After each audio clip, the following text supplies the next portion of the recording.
legend of Gardner Minshew has grown.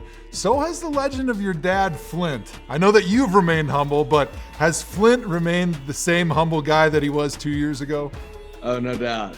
He loves it, man. He loves every minute of it. I think the only thing, he's trying to lose a little weight to look good on camera. He knows he's getting time, so he's trying to make sure he looks good. But no, he loves it. I'm super fortunate to have him and my whole family, just the support they give me.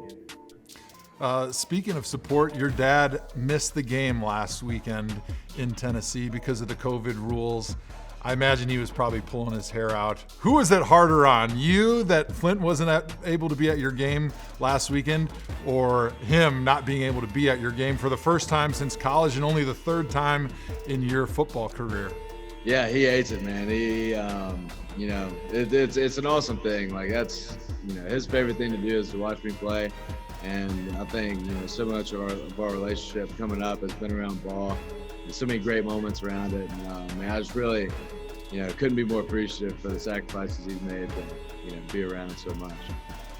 So you're cruising the grocery store in Mississippi with your dad. Who gets stopped more and asked for more autographs, you or Flint? I'd say it's about 50-50. As much as I stand out with the mustache, he stands out in his own way, too.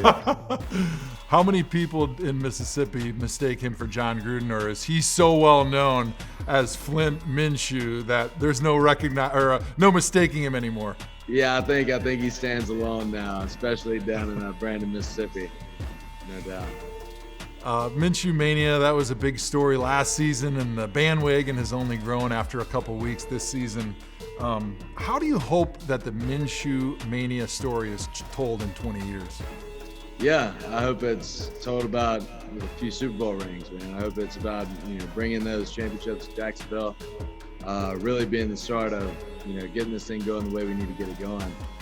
I think it's, more than anything, it captures the entire energy and focus that this team has, more so than anything I'm doing from home. You seem to have a unique connection with Jaguars fans and the people of Jacksonville. Jacksonville's never won a Super Bowl, so Gardner Minshew brings the Jaguars their first Super Bowl trophy, and you guys go to the White House. As teams that win the Super Bowl all go to the White House. What are you wearing to the White House visit? That's a good question.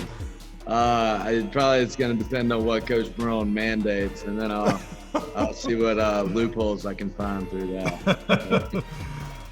If they ask you for the dinner service, what are you putting on the menu at the White House? I'm eating whatever they give us, man. I'm not too super picky, and I don't think anybody on our team is either. You mentioned Coach Marrone. He seems like a much more stern and serious guy, where you're a little bit more of a free spirit. How have your personalities meshed over these first couple of years? It's been great. I think one thing Coach Marrone's really done a great job this year is just communication with the guys, is really being open. And I think, everybody really appreciates that. It's been fun to really see him open up the communication, really, letting everybody get to know him, and we all feel like we're in this thing together. And it's been very exciting for us. You wore jorts and skins on draft day when the Jaguars drafted you. How many wins this season to see Doug Marrone in those same jorts and that skins look? Yeah, I don't know. We're gonna we'll have to ask him that, because that's definitely be something worth seeing. I think you need to put it out there now, because I think you're doubt. exceeding expectations. So you better get it right now while the expectations are a little bit lower than That's Super Bowl right. champs. That's right. You did an awesome road trip after last season. You put out some stuff on your Instagram page. And as a fellow cheapskate, I appreciated your call for free stuff. And I got to ask you, did you get any cool free stuff on your RV trip across the country? Oh, man, yeah. Had I think it's really the experiences, got hooked up to fly with Air Force Thunderbirds. That was about the coolest thing I've ever done. Got to go have a couple nights in Vegas that were amazing. That were pretty much free. Got to go work out at Permian High School, where they shot Friday Night Lights. That's kind of, like a football pilgrimage right there. So there's a lot of things I was able to do that was really, really cool.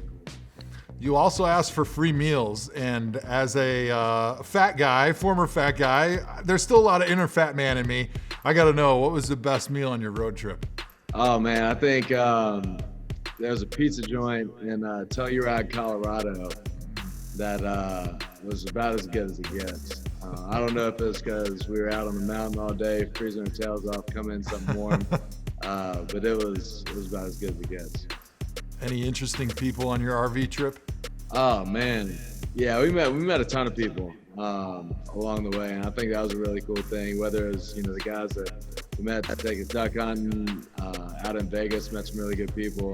Telluride, Colorado, even the Grand Canyon. Every step of the way, it was really awesome to see. Just people from different parts of the country just open the doors. It was pretty cool. Gardner Minshew wins the Super Bowl this year. What do you do to cap off the season, and can you have a road trip that tops the road trip from last year? I don't know. The good thing I think about last year is I was able to fly under the radar a little bit. If we win a Super Bowl, I'm not sure how much of that we're going to be able to do, but I guess that's probably a sacrifice I'd be willing to make. You may have to shave the mustache. I think that's your only way to go incognito. That's what I can't shave the mustache, but I grow the beard around it, and I think it'll do a good job.